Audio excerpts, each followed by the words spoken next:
যেই মাত্র বাবার টাকা চাইছে 500, তার ঘুমন্ত বিবেক জেগে গেছে, চোখে টলমল করতেছে পানি। মানি ব্যাগটা বের করে বাবার সামনে তুলে ধরছে, আব্বা আপনারও যে মাঝে মাঝে টাকার দরকার, এইটা আমি ভুলে গেছি। এই গেইটে দাঁড়ায় স্কুলে যাওয়ার সময় 10 টাকা 20 টাকা জীবনে কত নিলাম। তুমি কখন ঘর থেকে বেরোইবা আর তোমার কাছ থেকে টাকা চায়া নিমু? আজকে তো তুমি আমার শিশুর চেয়েও অসহায় হয়ে গেছো আব্বা। আমার কাছে তুমি টাকা চায়া নিতেছো, আমার ভুল হয়ে গেছে। আমার উচিত বেতনটা পায়া পুরা টাকাটা তোমার সামনে হাজির করা, তোমার যত লাগে নিবা, বাকিটা দিয়ে সংসার চালাইব।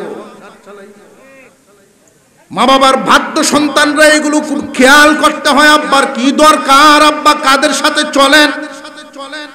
আমি গরিব থাকতে পারি, আমার বাবার মন কেন গরিব নিয়ে চলবে? উনি তো আমার আব্বা।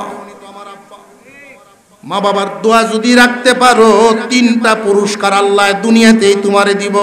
জীবনে অভাব হবে না, সন্তান অমানুষ হবে না, তোমারে আল্লাহ লম্বা সময় বিছানায় ফালায়া রাখবে না। মহান আল্লাহ পাকের দরবারে শুকরিয়া আদায় করি, যিনি অত্যন্ত দয়া করে মেহেরবানি করে মুমিন মুসলমানের ঘরে আমাদেরকে জন্ম দিয়েছেন। আল্লাহ যদি ইচ্ছা করতেন কোনো বিধর্মীর ঘরে আমাদেরকে পাঠাতে পারতেন, তখন এই ঈমান নামক দৌলত হাসিল করা অনেকের জন্য কষ্টের হতো, অনেকের জন্য অসম্ভব হতো। এখন তো এই ঈমান নামক দৌলত পাইতে গিয়া বাড়িঘর হারাতে হয় নাই, কোনো কষ্ট স্বীকার করতে হয় নাই, বিনা কষ্টে বিনা নির্যাতনে ঈমান নামক দৌলত পাইছি। ঈমানের শুকর আদায় করি, বলি আলহামদুলিল্লাহ। ঈমান নামক দৌলত এত দামি এক দৌলত, যাররা পরিমাণ ঈমান নিয়েও যদি কেউ মরতে পারে, 10 দুনিয়ার সমান একটা জান্নাত আল্লাহ তাকে দান করবেন। ঈমানের এত দাম। ঈমানের দামটা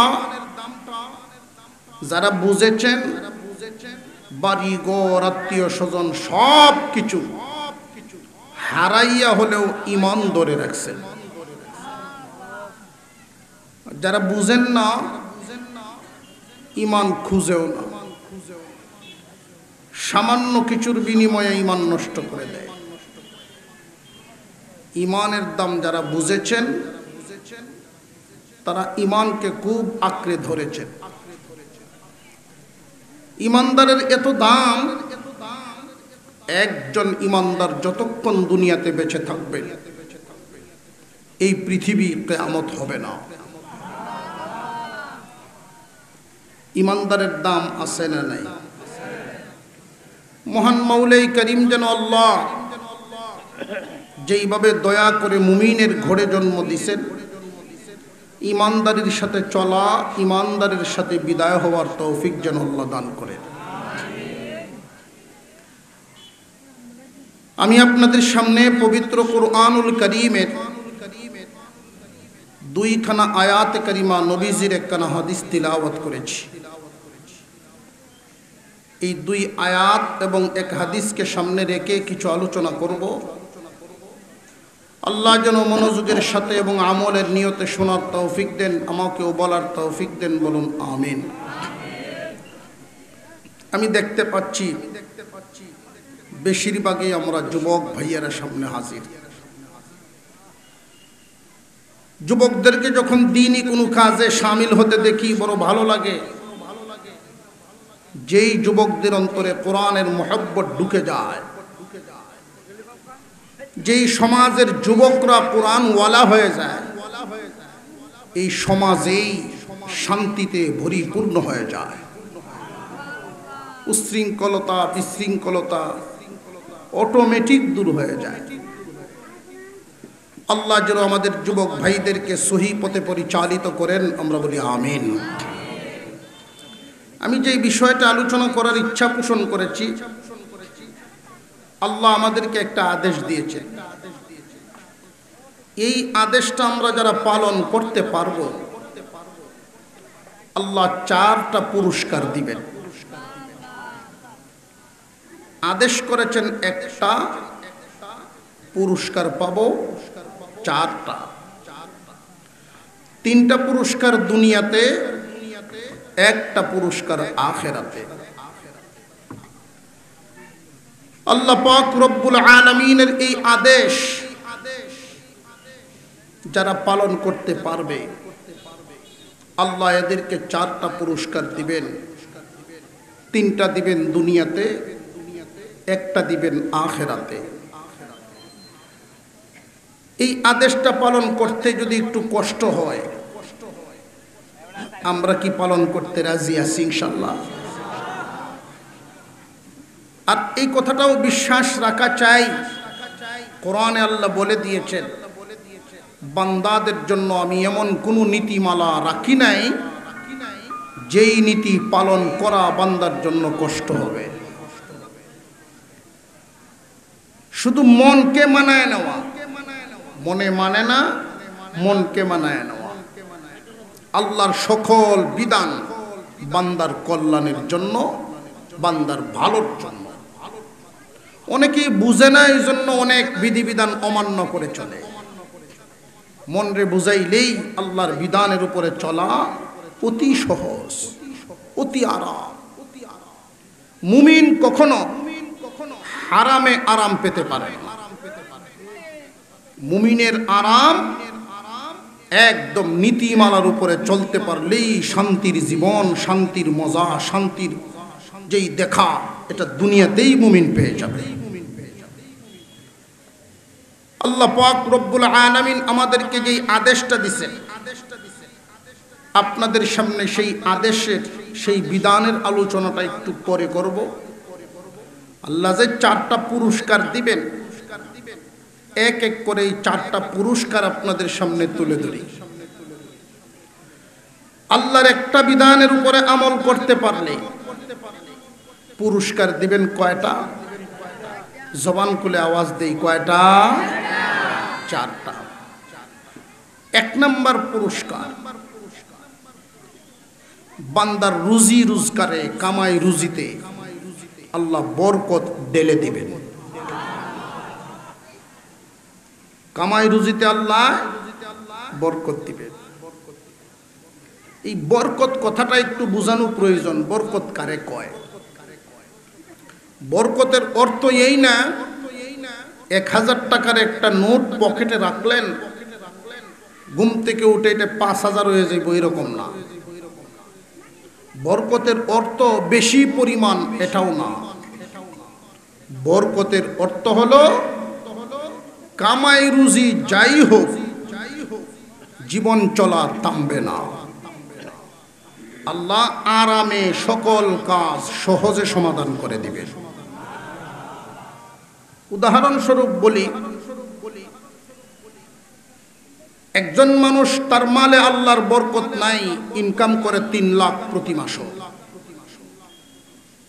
আর একজন মানুষ আল্লাহর বিধানটা পালন করাতে আল্লাহ বরকত রাখছেন তার মালে, ইনকাম 10,000। বেবরকতি লোকটা ইনকাম করে 3 লাখ, বরকতি লোকে ইনকাম করে 10,000। দুজন একই রোগে আক্রান্ত হলো। যেই লোক পয়সা ইনকাম বেশি করে সে কি লাকমা বা বর্ষরা এই জাতীয় এই এলাকার কোন ডাক্তার দেখাইব? অবশ্যই সুনামগঞ্জ নইলে সিলেট, ঢাকা, স্কয়ার বারডেম, ওই সমস্ত হাসপাতালে সে চিকিৎসা করাবে। তার ইনকাম বেশি, খরচও করব বেশি। রোগ ভালো হয়েছে, তার খরচ গেল 1.5 লাখ। পক্ষান্তরে একই রোগ বরকতি লোকের হয়েছে। ওই লোক তো আর বারডেম স্কয়ারের স্বপ্ন দেখতে পারেন না। উনি গেলেন বর্ষরা এক ফার্মেসিতে, ভাই আমার তো এই ওষুধ। বরকতি লোকটার উপরে যেহেতু আল্লাহর বরকত আছে, মানুষেরও সুনজর আছে না নাই? যার প্রতি আল্লাহর নেক নজর, তার প্রতি সমাজের ভালো মানুষদেরও নেক নজর। মন্দ মানুষ না, ভালো মানুষদের। ফার্মেসিওয়ালায় বলেন, তোর কপাল বালা, তোর কপাল বড় ভালো, আয় তোর যে অসুখ হইছে এই মুহূর্তে ঔষধ আমি দিমু না। এই এলাকা ঘুরতে আসছে ঢাকা স্কয়ার বারডেমে রুগী দেখে একজন ডাক্তার। আমার বন্ধু হওয়ার কারণে আমার ফার্মেসিত বইছে, চা খাইতেছেন পিছনে বৈশা, আয় তোরে দেখায় দেই। ওইখানে গেল, ডাক্তার বলেন প্রেশারটা একটু মাপি, জিহ্বাটা একটু দেখি। ঔষধ দিচ্ছেন 70 টাকা। এই 70 টাকার ওষুধ খায়া বালা, মালে যদি বরকত হয় দূরের ডাক্তার কাছে হয়। বেশি ইনকামের নাম বরকত না সহজ হওয়ার নাম বরকত? সহজ হওয়ার নাম বরকত। আল্লাহ যে 4টা পুরস্কার দিবেন বান্দাকে, 1 নাম্বার পুরস্কার বরকতি মাল। বেবরকতি মাল যদি কেউ প্রতি মাসে 1 লাখ ও 5 লাখও ইনকাম করে, 25 তারিখ 28 তারিখ মাস শেষ হয় নাই, 30 তারিখ আসার আগেই ব্যাগ খালি হয়ে যাবে। আর যদি বরকতি মাল আল্লাহ দেন, কমও যদি হয় মাস পার করে তার ব্যাগে কিছু টাকা থাকবে। 1 নাম্বার পুরস্কার আল্লাহ পাক রব্বুল আলামিন আল্লাহর একটা বিধান যারা পালন করবে এদেরকে 1 নাম্বার পুরস্কার দিবেন বরকতি মাল। 2 নাম্বার পুরস্কার তার সন্তানাদি মানুষের মতো মানুষ হবে। 3 নাম্বার পুরস্কার আল্লাহ যতদিন তারে বাছায়া রাখবেন এমন কোন রোগ দিবেন না যেই রোগ হইলে মানুষের কাছে অবহেলার পাত্র হয়। এমন কোন রোগে আক্রান্ত করবেন না যেই রোগ হইলে পরে মানুষের কাছে তিতা হয়ে যায়। 1 মাস যদি কেউ বিছানায় পড়ে কাতরায়, বিবির কাছেও স্বামী তিতা হয়ে যায়, সন্তানের কাছেও মা বাবা বুঝা হয়ে যায়। 1 নাম্বার পুরস্কার মালে বরকত, 2 নাম্বার পুরস্কার সন্তান হবে মানুষের মতো মানুষ, 3 নাম্বার পুরস্কার আল্লাহ তারে সুস্থ একটা হায়াত দিবেন। এই হলো দুনিয়ার জমিনের 3টা পুরস্কার। পুরস্কারগুলো কি ছোট না সবগুলো দরকারি? একজন মানুষ যদি তার জিন্দেগীর মালের মধ্যে বরকত পায়, সন্তানাদি মানুষ হয়, নিজের তাকে সুস্বাস্থ্য, এই মানুষটা দুঃখী না দুনিয়ার সুখী? 4 নাম্বার পুরস্কার এই বান্দা যখন দুনিয়ার থেকে বিদায় হবে আল্লাহ রব্বুল আলামিন জান্নাতের 2টা দরজা খুলে রাখবেন, যেটা দিয়া ইচ্ছা বান্দা ওইটা দিয়েই জান্নাতে ঢুকব। পুরস্কার যে 4টা বললাম ছোট ছোট না বড় বড়? বড় বড়। এখন আসেন কাজটার দিকে একটু মনোযোগ দেই। আল্লাহর যে বিধানটা, এই বিধানটা কি? সূরা বনী ইসরাঈলের 2খানা আয়াত তিলাওয়াত করেছি। 2 আয়াতে যদিও আল্লাহ পাক আরো বিধানের আলোচনা করেছেন, 2টা আয়াতে তিনি 2টা বিধানের আলোচনা করছেন। একটা বিধান সংক্ষিপ্ত আকারে বলবো, আর একটা বিধান যেটা আমার আলোচ্য বিষয় আজকে এটা একটু বিস্তারিত বলবো। আল্লাহ বলেন, وَقَضَى رَبُّكَ أَلَّا تَعْبُدُوا إِلَّا إِيَّاهُ। 1 নাম্বার, যিনি আমাদের বানাইছেন উনি কে? অনেকেই জবান খুলে বলছেন না। আমাদের সৃষ্টিকর্তা কে? যিনি আমাদের মালিক, উনি বলছেন রায় দিয়ে দিলাম, ফয়সালা করে দিলাম, আপিল করার সুযোগ নাই। মহান মাওলায়ে কারীম বলেন আমি ফয়সালা করে দিলাম, আমি সিদ্ধান্ত দিয়ে দিলাম। এক নাম্বার সবক, আল্লাহ ছাড়া কারোর ইবাদত করবা না। রে দুনিয়ার মানুষ, আল্লাহ ছাড়া কারোর বন্দেগী করবা না। তোমার যে আমি বানাইলাম, তোমার এত সুন্দর আকৃতি দিয়ে বানাইলাম, দুনিয়ার অন্যান্য প্রাণীদের সাথে তোমার বডির মিল নাই। দুনিয়ার যে কোনো প্রাণী যদি খাদ্য গ্রহণ করে, লক্ষ্য করে দেখবেন খাবার গ্রহণ করার সময় মুখের সাথে তার মাথাও ঝুঁকিয়া যায়।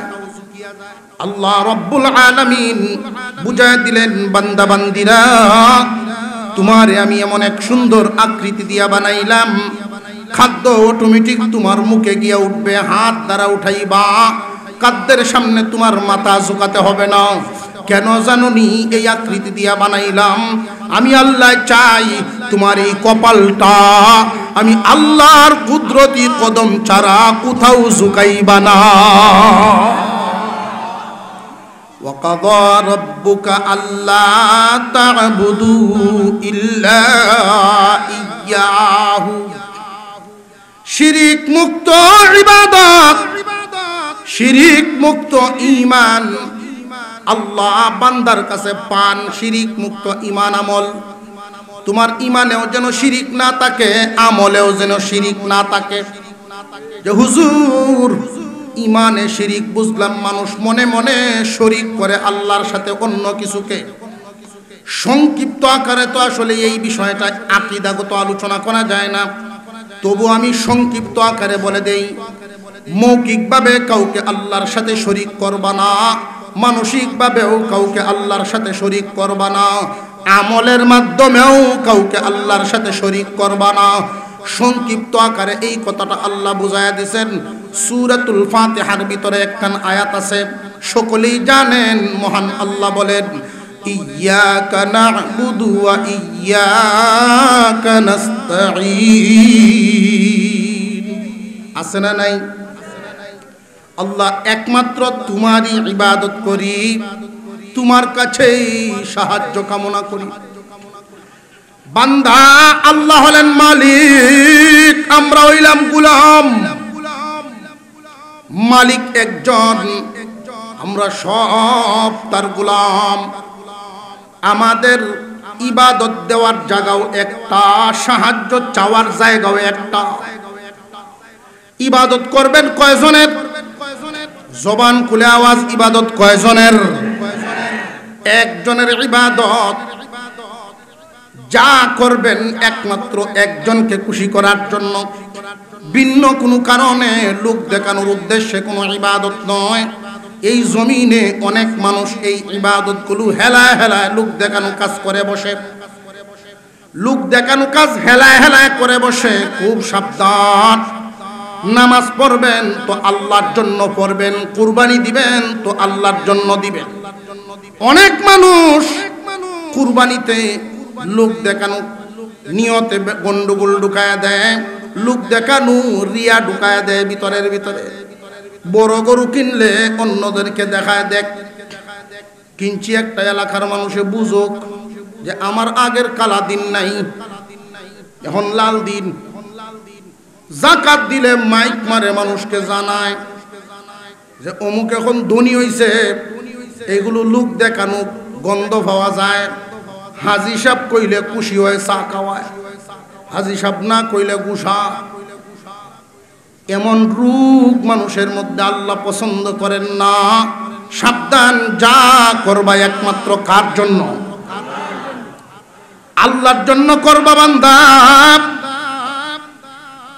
এক নাম্বার সবক, তুমি যা করবা আল্লাহর জন্য। এটা এখানে রেখে দিলাম। দ্বিতীয় যেই মূল বিষয়টা আমার আলোচ্য বিষয়, মহান আল্লাহ বলেন, ওয়াবিল ওয়ালিদাইনি ইহসানা। ও আমার বান্দারা, তোমরা তোমাদের মা বাবার সাথে ইহসান পূর্ণ আচরণ করো। মা এবং বাবার সাথে দয়ার আচরণ করো, ইহসান পূর্ণ আচরণ করবা, মা বাবার হক আদায় করবা। আল্লাহর বিধানের পরেই, আল্লাহর পাওনার পরেই মা বাবার পাওনা। কুরআনুল কারীমের ভিতরে জায়গায় জায়গায় এই কথাটা উল্লেখ আছে। পুরুষ জাতি আল্লাহর পরেই মা বাবার স্থান, নারী জাতি আল্লাহর পরেই স্বামীর স্থান। পুরুষ জাতি আল্লাহ এবং রসুলের বিধান পালন করার পরেই মা বাবার বিধান, মা বাবার হুকুম পালন করা ফরজ। তবে এক আয়াত নাজিল করে আল্লাহ বুঝায়া দিলেন, যদি তোমরা তোমাদের মা বাবার কাছ থেকে এমন কথা শুনো, মা বাবায় তোমাদেরকে যদি শিরিকের দিকে ডাকে, মা বাবা যদি আল্লাহ থেকে তোমাদেরকে দূরে সরায় নিতে চান, এমন কথা তাদের মানা জরুরি না, এমন কথা মানবা না। কথা বুঝে আসতেছে আপনাদের? কোরআনের আয়াত নাজিল হয়ে গেছে। একজন সাহাবী প্রশ্ন করলেন, ইয়া রাসূলুল্লাহ, আব্বা আম্মা যদি শিরিকের দিকে দাবিত করেন, আমরা নতুন মুসলমান, মা বাবা তো মুসলমান হন নাই, আমারে ডাকেন তাদের ডাকে সাড়া দেওয়ার জন্য। আল্লাহ আয়াত নাজিল করে বুঝায় দিলেন, মা বাবা যদি আদেশ করেন শিরিক কাজ করার জন্য, বেদাত পূর্ণ কাজ করার জন্য, যেই কাজে আল্লাহ সন্তুষ্ট, তাদের এই হুকুম মানতে পারবা না, আল্লাহর হুকুম তখন মানবা। আল্লাহর বিধান মানার পরে যদি মা বাবার কথাটা এমন হয় যেটা ইসলাম বিরোধী না, এই জাতীয় মা বাবার কথা শোনা তোমার উপরে ফরজ। ওয়াবিল ওয়ালিদাইনি ইহসানা, মা বাবার সাথে সুন্দর আচরণ করো, ইহসান পূর্ণ আচরণ করবা। প্রশ্ন জাগে, মা বাবার সাথে ইহসান পূর্ণ আচরণটা আমরা করব কখন? মা বাবা সব সময় সন্তানের মুখাপেক্ষী হন না। সন্তান মা বাবারে কামায়া খাওয়াইবো এই আশায় সন্তান লালন পালন করে না। কোন মা বাবা সন্তানকে এই উদ্দেশ্যে লালন পালন করেন না, সন্তান বড় হইয়া আমারে কামাই করে খাওয়াইবো। এই কথাটা যদি আপনাদের বিশ্বাস না হয়, তাহলে সমাজের দিকে একটু তাকান। অনেক সন্তানাদি আতুর লুলাক লেংরা খানা আছে না নাই? কামাই করে খাওয়ানোর উদ্দেশ্যেও যদি থাকতো, তাহলে এই জাতীয় মানুষগুলো কেউ লালন পালন করলো না। বরং দৃষ্টিতে আমরা দেখতে পাই, সন্তান যদি শারীরিকভাবে দুর্বল হয়, মা বাবার দয়া মায়া এর প্রতি আরো বেশি হয়। একটু জোরে কর। এতে বোঝা গেল মা বাবা সন্তানকে লালন পালন করেন, মা বাবা সন্তানকে লালন পালন করেন দুনিয়া কামানোর উদ্দেশ্য নয়, একমাত্র মায়া এবং মহব্বতের কারণে। সন্তান কামাই করে খাওয়াইবো, সন্তান খেদমত করব, এই আশায় লালন পালন করেন। তাহলে আল্লাহ যে বিধান করে দিলেন, ওয়াবিল ওয়ালিদাইনি ইহসানা, রে দুনিয়ার মানুষ, তোমরা তোমাদের মা বাবার প্রতি ইহসান পূর্ণ আচরণ করবা। এই ইহসান পূর্ণ আচরণটা করব কখন? মহান আল্লাহ উল্লেখ করে দিয়েছেন সব সময় তোমার মা বাবার প্রতি ইহসান পূর্ণ আচরণ করতে হবে, এমন মহান আল্লাহ পাক রব্বুল আলামিন সময়টা উল্লেখ করে দিয়েছেন। ইম্মা ইয়াবলুগান্না ইনদাকাল কিবারা আহাদুহুমা আও কিলাহুমা, সারা জিন্দেগি ভর মা বাবাকে তুমি শ্রদ্ধার জায়গায় রাখবা, তবে যখন তারা বার্ধক্যে পৌঁছে যাবে, বার্ধক্যে যখন পৌঁছে যায়, তখন আলাদা একটা নজর দেওয়ার জন্য আল্লাহ আদেশ দিলেন।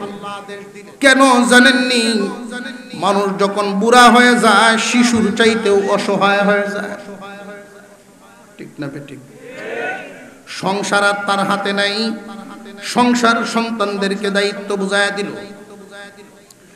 একজন মানুষ বার্ধক্যে পৌঁছে গেলে লোকটা বড় অসহায় হয়ে যায়। আমাদের এই দেশের সামাজিক চিত্রগুলো যখন দেখি, 4 ভাইয়ের পরিবারটা বন্টন করে নিতে গিয়া সম্পদ তো বন্টন করেছে, মা বাবারেও বন্টন করে। এক ভাইয়ে মারে খাওয়ায় 1 মাস, আর এক ভাইয়ে বাবারে খাওয়ায় 1 মাস। এমন ঘটনা আছে না নাই? যুবক রে, এমন করিও না, সাবধান। কেন জানোনি? তোমার মা বাবা দুজন একসাথে তাকনেওয়ালা মানুষ। তারা দুই ভাই মিলেই যদি খাওয়াও, দুজন রে 1 মাস একসাথে রাখবা, আলাদা করিও না। এই খানার কারণে এদেরকে তোমরা আলাদা করিও না। জোয়ান বয়সে তার বিবির যেই পরিমাণ দরকার, বুড়া বয়সে একজন মানুষের আরো বেশি দরকার। বিশেষ করে তুমি খাওয়াইবা মারে, তোমার ভাইয়ে খাওয়াইবো বাবারে। একজন যখন সামনে খানা নিয়ে বসে, তার সামনে যদি ভালো খাবার আসে, ওই বুড়ি খাইতে চাইবে না, তার মনে বড় বেতা, বুড়ার কথা মনে হয়। বুড়ায় যদি খাইতে চায়, বুড়ির কথা মনে হয়। কারণ তারা একসাথে খাইতো। তোমরা যখন ছোট ছিলা, এই সংসারে তারা কবুতরের জোড়ার মতো ছিল। তোমার আব্বা বাজার থেকে বা কাজ থেকে আসতে যদি দেরি হইতো, তোমার মা খাইতেন না, অপেক্ষায় বসে থাকতেন। আজকে এই খানার কারণে তোমরা আলাদা করে দিলা। সাবধান, এদের প্রতি দয়ার নজর, ইহসানপূর্ণ নজর দিবা। এদের মনে যেন কোনো কষ্ট না থাকে। অনেক মা বাবা মনের কষ্ট প্রকাশ করে না, মনের কষ্ট মনে নিয়েই কবরে যায়, প্রকাশ করার জায়গা পায় না। তুমি সন্তান, মা বাবার চেহারা দেখেই তুমি বুঝে ফেলতা তার মনে কোনো কষ্ট আছে কিনা। তুমি যদি যোগ্য সন্তান হইয়া থাকো, মা বাবারে আলাদা নিয়ে মাঝে মাঝে সময় দিবা, মা বাবার সাথে সুন্দরভাবে আচরণ করে কথা বলবা। যদি তার মনে কোনো দুঃখ কষ্ট থাকে, যেন নির্দ্বিধায় তোমার কাছে বলে। অনেক সময় মা বাবা মনের দুঃখ বলতে চায় না, যে সংসারে ঝগড়া হইব, সংসারে কার্য হইব। এই তুমি গোপনে সময় দিবা। যদি দেখা যায় তোমার মা বাবারে তোমার বিবি একটু অত্যাচার করে, আমি এই কথা বলি না বিবি তালাক দিয়ে দেন, এই কথা বলি না। আপনি ব্যবস্থা নিবেন, একটু কঠোর ব্যবস্থা নিলেই দেখবেন ঠিক হয়ে যাবে। আর যদি ব্যবস্থা না নেন, দিন দিন শুধু নির্যাতনের হার বাড়তেই থাকবে, আর এই কষ্ট নিয়েই তারা কবরে যাবে। এক বেটা সারাদিন দোকানদারি করে, ওই যে ভোরবেলায় যায় ব্যবসা, আর একবার রাত্রে 8টা-10টা বাজে গিয়ে। বুড়া বুড়ি আছে বাড়ি, এদের সাথে 1 সপ্তাহে 1 দিন দেখা হয়। সকালে ঘুম থেকে উঠে গোসল করে খায় যে দোকানদারি যায়, আর একবার রাত্রে আসতে আসতে মা বাবা ঘুমায় যায়। সপ্তাহে 1 দিন কথা হয় কিনা সন্দেহ। আর এদিক দিয়া বৌমার নির্যাতন ভোগ করতে করতে বাটি দিয়ে মাপিয়া, একটা বাটি দিয়ে মাপিয়া বাদ দেয়, পেট তো ভরে না। এই দুঃখ বাহিরের মানুষের কাছে বলা যায় না, ছেলের ইজ্জত চাইব। পেটের কুদা সহ্য হয় না, কি করা যায়? তো তাদের এক নাতি আছে, 8-9-এ পড়ে। তো এই ছেলে নাতিরে ডাক দিছে, বাইরে আমার যে মাপিয়ে ভাত দেয়, আমার তো পেট ভরে না। নাতি বুদ্ধি দিছে, তুমি এই বাড়িটা ভাঙ্গে লাও। বাড়ি কি করতো? ভাঙ্গে লাইতো। তোর মা যে চোরা মানুষ, মহিলাদের মধ্যে কিছু মহিলা আছে খুব চোরা, ঝগড়াটে। যদি একটু কথার লাগাল হয়, সারা দিনের জন্য FM রেডিওর মতো বাজ দিতে গেলে।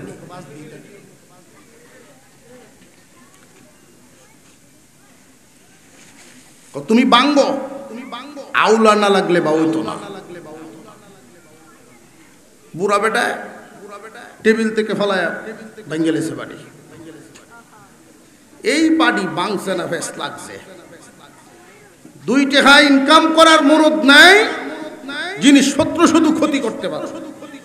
অথচ যেই বাড়িতে থাকে, এই বাড়িটা বুড়ার। যেই ঘরে বসবাস করে, এই ঘরটাও বুড়ার বানানো। যেই দোকানের বিঠে দোকানদারি করে তার স্বামী, এটাই বুড়ার।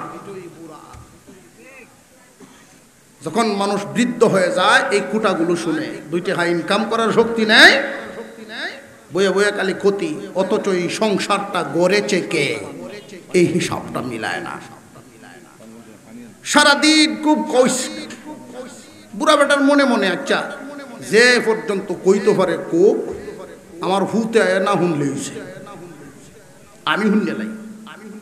ওরে বাবা সন্ধ্যা পর্যন্ত কইয়া এখন বেটে কয় এখন আর কিছু কইলাম না, আয়ো কাজ গো বাড়িত। কথা বুঝে আসতেছে? আজকে আসুক বাড়িত, এখন আর আমি কিছু কইলাম না। বুড়া বেটার নাতিরে কয় কিরে এই যে সকাল থেকে যে তোর মার বয়ান এটি কার উদ্দেশ্যে দিছে? তুমি কথা কইও না, আব্বা আউক না বাড়ি। তো বেটা আইসে ফেতনাবাজ নারী, জগরাটে নারীদের একটা খাসলত হইল স্বামী বাহির থেকে আসলে তার মেজাজ কি, চেহারা কি, মন কি এটা বুঝতো না, আগেই তার বক্তব্য শুরু করবো। এটা হলো ফেতনাবাজ নারীর লক্ষণ। আসতে কোন বাড়ি যাবেন কেমনে এবার হুন্ডে লই।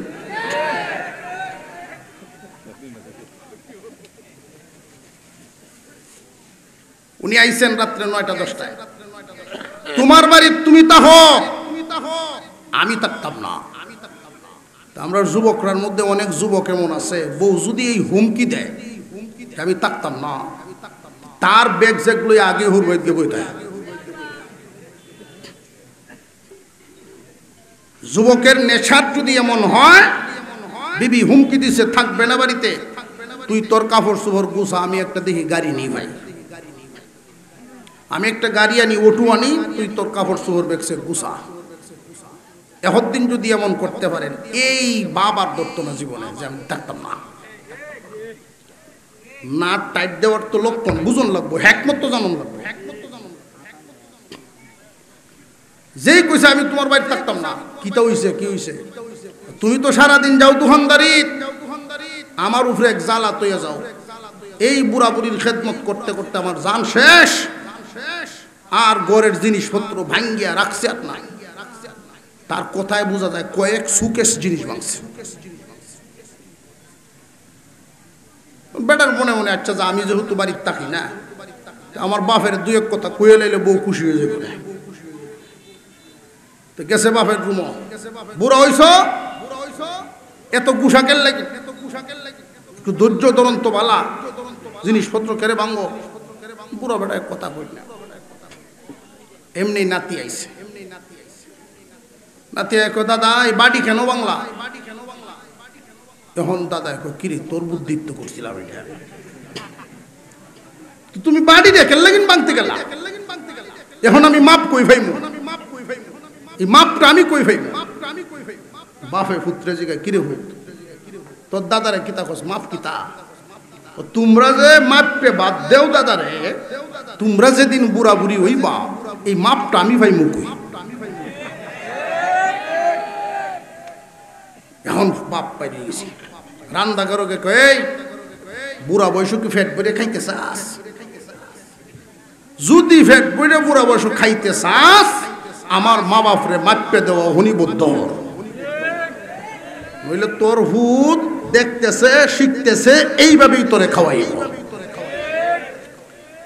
সমাজের মধ্যে আমরা যা দেখি, যারা মা বাবার অবাধ্য সন্তান সুখী হতে পারে না।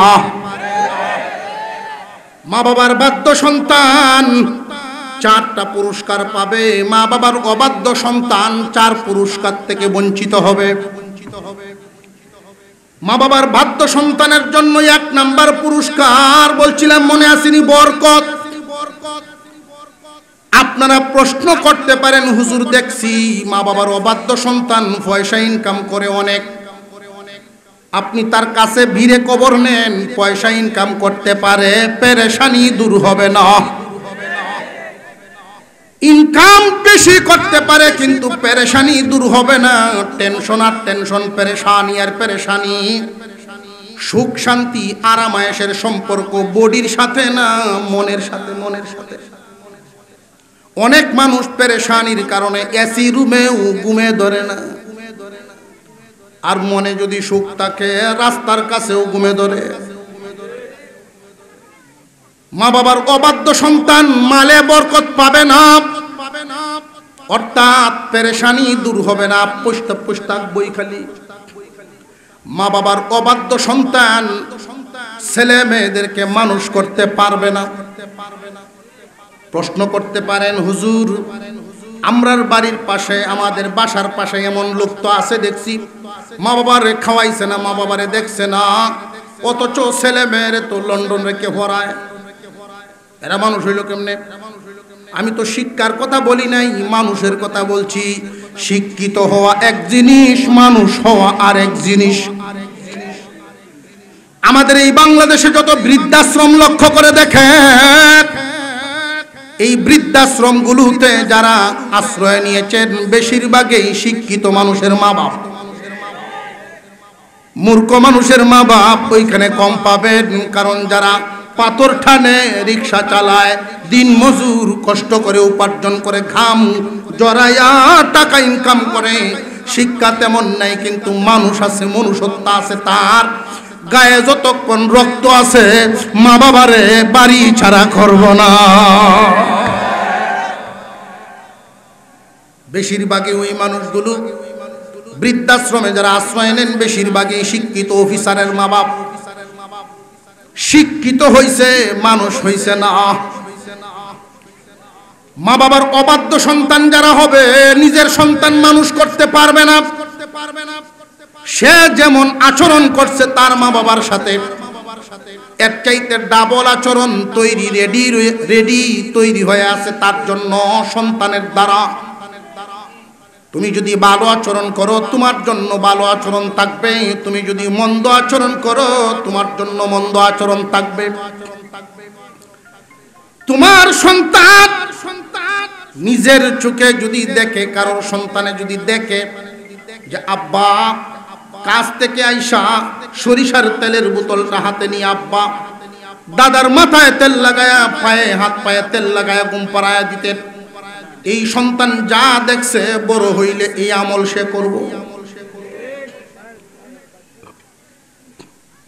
মা বাবার বাধ্য সন্তানের জন্য যেই পুরস্কার, 1 নাম্বার বরকত, 2 নাম্বার সন্তান মানুষ হইব, 3 নাম্বার সুস্থ একটা হায়াত।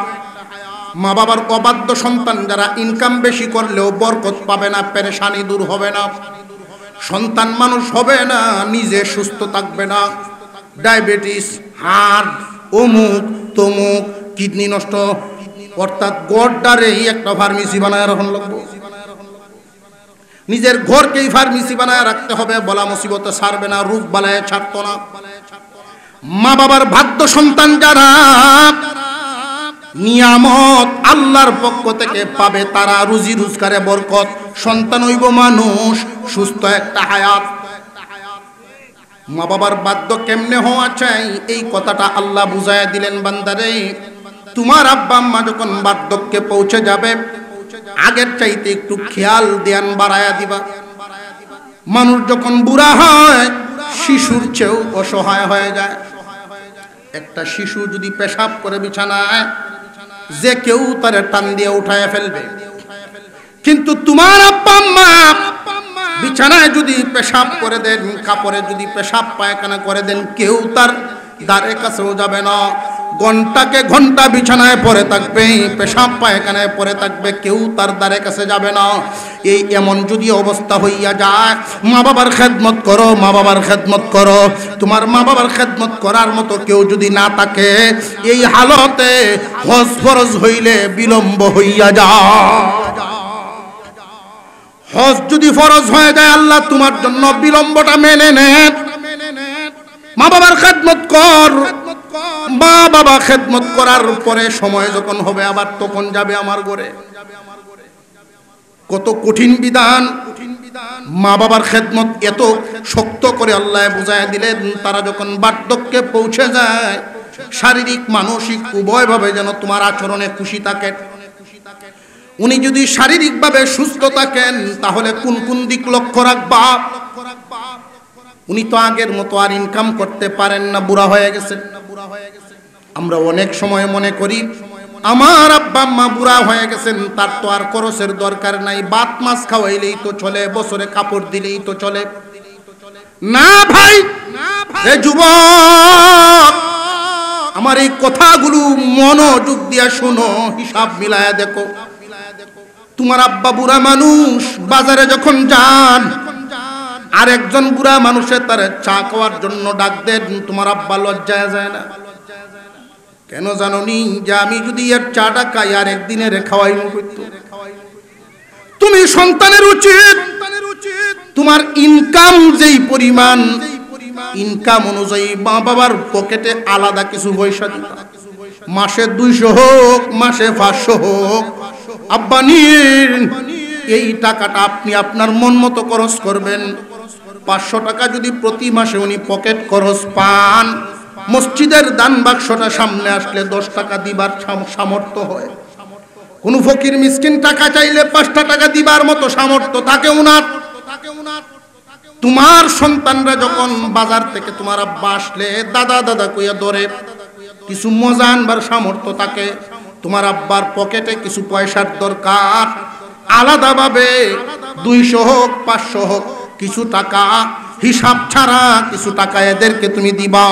মার কাছে 200, বাবার কাছে 500, এইভাবে দিলে তোমার ইনকাম কমতো না, তোমার মালে আল্লাহ বরকত ঢেলে দিব। অনেক মানুষ সরকারি চাকরি করার কারণে রিটায়ার্ড আইসা গেছেন, এর পরেও তার তো একটা আশা থাকে প্রতি মাসে আমি একটা পয়সা পাবো। তোমার আব্বা তো একজন মহাজন ছিলেন, বা গৃহস্থ ছিলেন, বা কৃষক ছিলেন, বা লেবার ছিলেন। এখন বুড়া হওয়ার কারণে উনার তো আর ইনকাম নেই। তুমি প্রতি মাসে একটা পয়সা উনার হাতের মধ্যে দিয়া দিবা। উনার অন্তরে যেন এমনটা জাগ্রত হয়, সরকারি চাকরি করি নাই তো কি হইছ, যোগ্য সন্তান জন্ম দিছি, মাস গেলি আমার হাতে পয়সা দেয়। তোমার আব্বার মনটা যেন বড় থাকে। অনেক ক্ষেত্রে এমন দেখা যায়। এই কথাগুলো বলার উদ্দেশ্য, এইখানে যে সমস্ত যুবকরা আছে, আমার বিশ্বাস সবাই মা বাবার বাধ্য সন্তান। মা বাবার অবাধ্য সন্তানরা এই সমস্ত কাজে খুব কমই অংশগ্রহণ করে। মা বাবার বাধ্য সন্তানদেরকে এই কথাগুলো শোনানোর উদ্দেশ্য হলো আমার এদের ঘুমন্ত বিবেক জাগ্রত করা। অনেক সময় খেয়াল থাকে না, বিয়া খেলে এমন হয়ে যায়। বাবার ভালো সন্তান, 2-4 জন ভালো সন্তান বাবায় বানাইছেন, এই সন্তানরা খেয়াল করে না বুড়ার ইনকামের দিকে, বুড়ার পকেটের দিকে। দোকান বাকি আনতে আনতে 400-500 টাকার মতো জমা হয়ে গেছে। মুরব্বী চিন্তায় পড়ে গেলেন, এই টাকাটা আমি কোত্থেকে দেব? 4-5 জন সন্তানের মধ্যে উনি ভাবলেন, আমার অমুক ছেলেটার মনটা বেশি ভালো, ওর কাছে চাইলে হয়তো আমি টাকাটা পাইব। ঘরের ভিতরে চান নাই, কারণ বৌমায় শুনলে বিভিন্ন ধরনের প্রশ্ন দিয়া ফেসায়া ধরবো। কি করছেন বুড়া মানুষ, তো টেহা কি করতেন আপনি? উনি লজ্জায় ঘরের বাইরে চলে গেছেন। বাড়ির বাইরে গিয়ে দাঁড়ায় রইছেন। ছেলে যখন কর্মক্ষেত্রে যায়, বাবারে দেখাই ছেলে বুঝতে পারছে আব্বা কিছু বলবেন আপনি? হ্যাঁ বলবো। কি বলবেন? তোর কাছে 500 টাকা হইব। ছেলের মন অনেক ভালো, কিন্তু বিবেক ছিল ঘুমন্ত। যেই মাত্র বাবার টাকা চাইছে 500, তার ঘুমন্ত বিবেক জেগে গেছে। চোখে টলমল করতেছে পানি। মানি ব্যাগটা বের করে বাবার সামনে তুলে ধরছে, আব্বা আপনারও যে মাঝে মাঝে টাকার দরকার, এইটা আমি ভুলে গেছি। এই গেইটে দাঁড়ায় স্কুলে যাওয়ার সময় 10 টাকা 20 টাকা জীবনে কত নিলাম। তুমি কখন ঘর থেকে বেরোইবা আর তোমার কাছ থেকে টাকা চায়া নিমু? আজকে তো তুমি আমার শিশুর চেয়েও অসহায় হয়ে গেছো আব্বা। আমার কাছে তুমি টাকা চায়া নিতেছো, আমার ভুল হয়ে গেছে।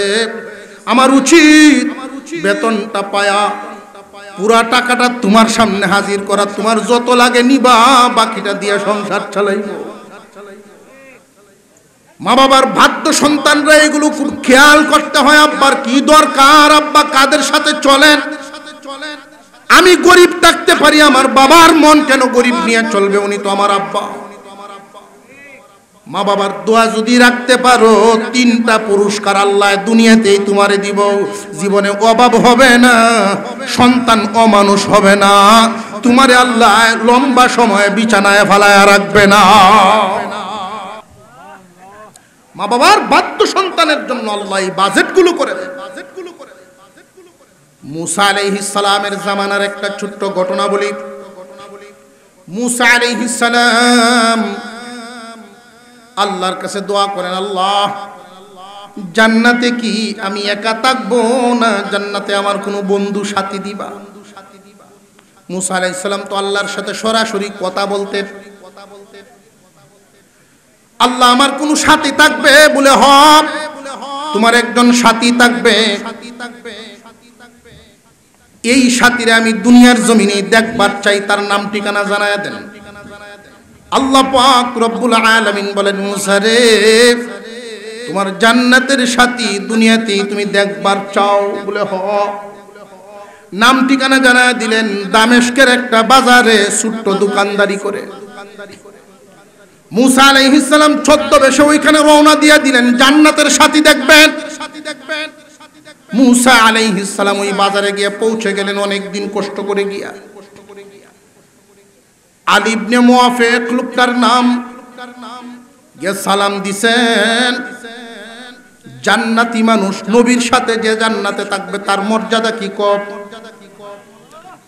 দুনিয়ার জমিনে আমরা মর্যাদা দেই মানুষের বড় চেয়ার দিয়া, অর্থ দিয়া, অবস্থান দিয়া, কিন্তু আল্লাহর কাছে এইগুলোর কোনো দাম নাই। আল্লাহর কাছে মর্যাদা আমল দিয়া।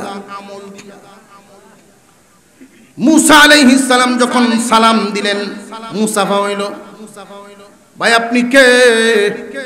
মুসা আলাইহিস সালাম বলেন, আমি একজন মুসাফির। উনি যে মুসা এই কথাটা এখন বলেন নাই, শুধু একটা পরিচয় দিয়েছেন যে আমি একজন মুসাফির। আপনি আমার বাড়ির মেহমান হয়ে যান আজকে। মুসা আলাইহিস সালাম মনে মনে ভাবছেন যে আমারও তো ইচ্ছা তোমার বাড়ির মেহমান হব। আমি দেখবার চাই রে বান্দা, তুমি কোন আমলের বদৌলতে আমার সাথে জান্নাতে যাইবা। দোকানদারি, মুসা আলাইহিস সালামের সামনে দোকানদারি করতেছেন। পাল্লাটা যে ধরেন, পাথর যেই দিক দিয়া মাল দেন আর এক দিক দিয়া, যেই দিকে মাল তাকে ওই দিকটারে একটু ঝুঁকায়া দেন। মুসা আলাইহিস সালাম বলেন, তোমার মাপ ঠিক আছে? মাপে কম দেনেওয়ালা নবীর সাথে জান্নাতে যাওয়ার কথা না। সত্যিকারের ব্যবসায়ী যারা হবে, আমানতদার ব্যবসায়ী যারা হবে, তারা নবীগণের সাথে জান্নাতে যাবেন, অলিগণের সাথে জান্নাতে যাবেন, সিদ্দিক শহীদগণের সাথে জান্নাতি হবে। আমানতদার ব্যবসায়ীদের বরকত নবীজি হাদিসে বর্ণনা করেছেন।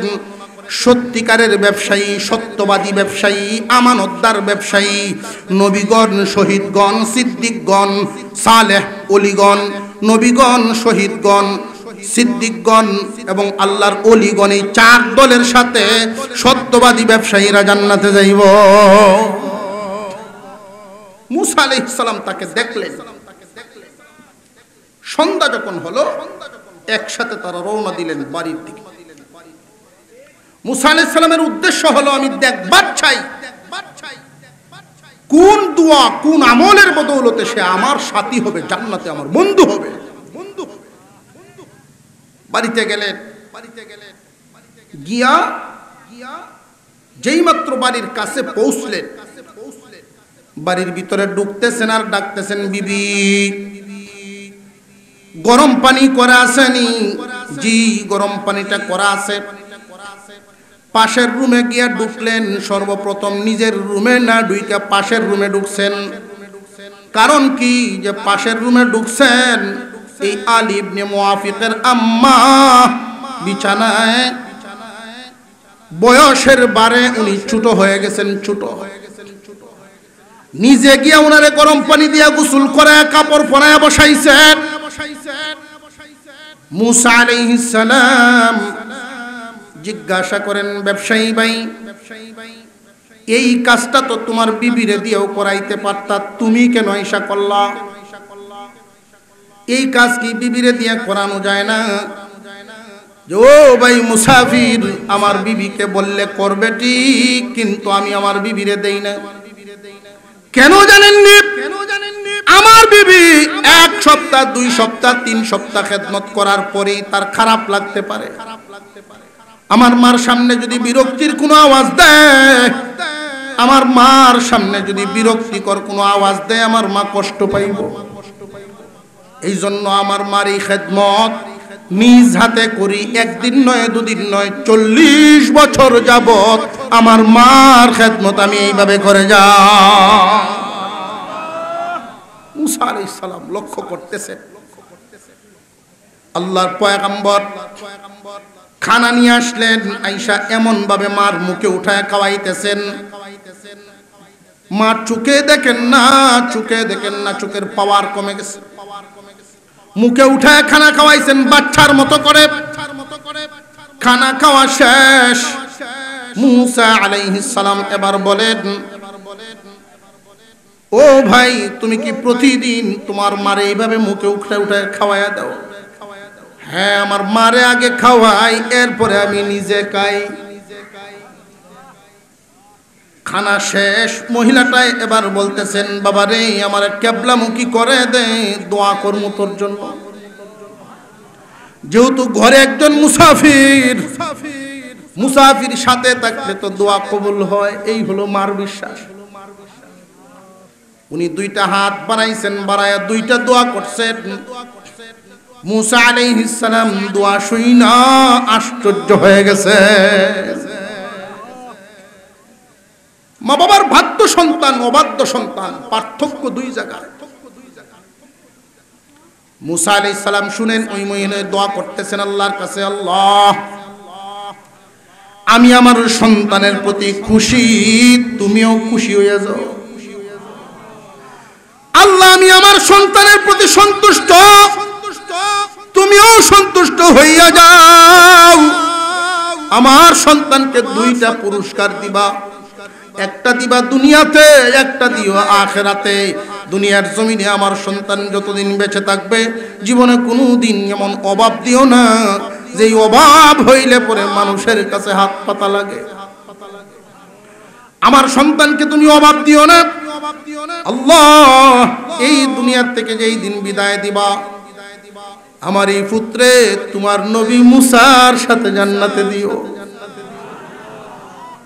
দোয়া শেষ হয়ে গেছে। এবার আলী ইবনে মুআফিক বলেন, মুসাফির, প্রায় সময় আমার আম্মা এই দোয়া আমার জন্য করে। একটা দোয়া কবুল হয়ে গেছে আম্মার, একটা দোয়া কবুল হয়ে গেছে। এই যে ছোট্ট ব্যবসাটা করি, ইয়ার দ্বারা আল্লাহ এত বরকত দেন, এত সুন্দর করে আল্লাহ আমারে চালায় নেন। জীবনে কোনোদিন অভাব আমি দেখি না, বরং মানুষকে আমি কর্জায় হাসানা দেই, মানুষকে আমি সাহায্য সহযোগিতা করি। অভাব কি জিনিস আমি কোনোদিন দেখি না, মুসিবত আমার সামনে হাজির হয় না। আমার মার দোয়ার বদৌলতে আল্লাহ চালাইতেছেন। জানি না গো, দ্বিতীয় দোয়াটা কি আল্লাহ কবুল করবেন কিনা, জান্নাত কি পাই কিনা, মুসা নবীর সাক্ষাৎ পাই কিনা। মুসা আলাইহিস সালাম 2টা হাত বাড়ায় দিয়েছেন, আসো আমার বুকে আসো। আল্লাহ পাক তোমার এই দোয়া কবুল করছেন, আল্লাহ তোমার এই দোয়া কবুল করছেন।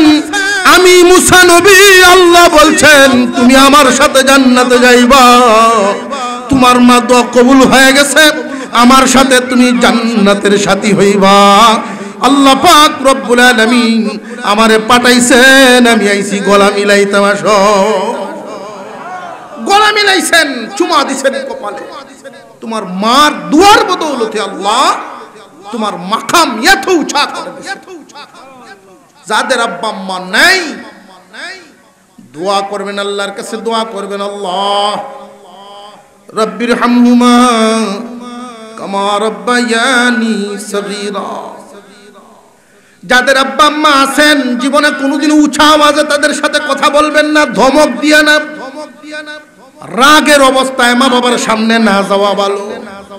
তোমার আব্বা আম্মা তোমার চেহারাটা মলিন দেখলে তাদের কলিজা ফাইটা যায়, সহ্য করতে পারে না। তোমারে খুশি দেখতে চায়, তোমার মিষ্টি কথা শুনতে চায়, কারণ তুমি যেই দিন ছোট ছিলা তুমি বারবার কথা বললেও তোমার আম্মা আব্বার খালি ভালোই লাগতো, ভালোই লাগতো। আজকে যদি বুড়া অবস্থায় এক কথা 2-4 বার বলে ফেলে, তুমি রাগ করো না, ধমক দিও না, সাবধান সাবধান, এই মা বাবার দোয়ায় তোমার সফলতা। যাদের আব্বা আম্মা নাই, পারলে নিজের সন্তান নিয়ে, নিজের সন্তান সাথে নিয়ে মাঝে মাঝে কবর জিয়ারত করবে। মা বাবার কবরের কাছে গিয়ে আম্মা আব্বার জন্য আলহামদু কুলফু ভরে যা পারেন তা পরে দোয়া করবেন। কিচ্ছু পারেন না, আস্তাগফিরুল্লাহ পরে পরে তো আল্লাহর কাছে তা বলতে পারবেন, আল্লাহ এই যে কবরে শুয়ে রয়েছে এই 2 জন মানুষের তুমি জান্নাত দিও। সন্তানের দোয়া কবুল। সন্তান মূর্খ হোক, দোয়া কবুল হয়ে যায়। আলেম উলামার সাথে থাকলে বরকত, আলেম উলামার সাথে থাকলে বরকত। কিন্তু তুমি সন্তান অন্তত সপ্তাহে 2 দিন হইলেও দোয়া করা মা বাবার জন্য।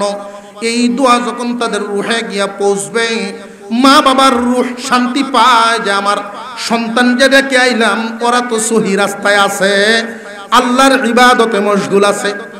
সারা বছর যখন স্মরণ করো না ওরা পেরেশান হয়ে যায়, আমার সন্তান দুনিয়াদার হয়ে গেছে, আমার সন্তান দুনিয়াদার হয়ে গেছে। আমার কথা যখন মনে করে না, আল্লাহর ইবাদতও তো করে না। এই জন্য মা বাবার জন্য অন্তত সপ্তাহে 2 বার হইলেও দোয়া করা, পারলে সদকা করা। যাদের আব্বা আম্মা দুনিয়ায় নাই, মা বাবার নিয়তে এমন ভাবে সদকা করবেন, মা বাবার রুহের জন্য যদি সদকা করেন, এই সদকা কেমনে যায়? মানি অর্ডার যদি বিদেশি সন্তান মা বাবার নামে পাঠাইলো, বাবার অ্যাকাউন্টে জমা হয়েছে, বাবার মন খুশি হয় না, হয় না? মা বাবার রুহের মধ্যে যখন কোন সদকার সওয়াব পৌঁছে, দুয়ার সওয়াব পৌঁছিয়া যায়, এই যে লাইট এই রকম আলো আকারে মা বাবার রুহে গিয়া শামিল হয়। কে পাঠাইছে গো? এই নিয়ামত কোত্থেকে আসলো যে তোমার সন্তান, যোগ্য সন্তান রেখে আসো, ওই সন্তান তোমার জন্য পাঠাইছে। মা বাবার বাধ্য সন্তান আর অবাধ্য সন্তান বেশ কমটা বুঝে নিবেন। মা বাবার বাধ্য সন্তানের জন্য আল্লাহ পুরস্কার রাখছেন, পুরস্কার। আমি জানি না এখানে কাদের মা বাবা নাই, কার কার মা বাবা আছে। যাদের আব্বা আম্মা আছে তারা মা বাবার স্বাস্থ্যের দিকে বেশি করে খেয়াল রাখবেন, মা বাবার খেদমতের দিকে খেয়াল রাখবেন। যাদের আব্বা আম্মা নাই বেশি বেশি করে দোয়া করবেন, সদকা করবেন। মা বাবার রুহে পাঠানোর জন্য সবচেয়ে সহজ, হাদিসের মধ্যে যতগুলো ইবারত সবচেয়ে সহজ, তোমার ইনকাম 100 হইলে 1 দিও, 1 টাকা দিও অন্তত। ইনকাম যদি 1000 হয় 10 দিও। তোমার ইনকাম বেশি, তাদের জন্য সদকা বেশি করতে পারবা। কম তো কম করো, মাসে 1 দিন হইলেও দিও।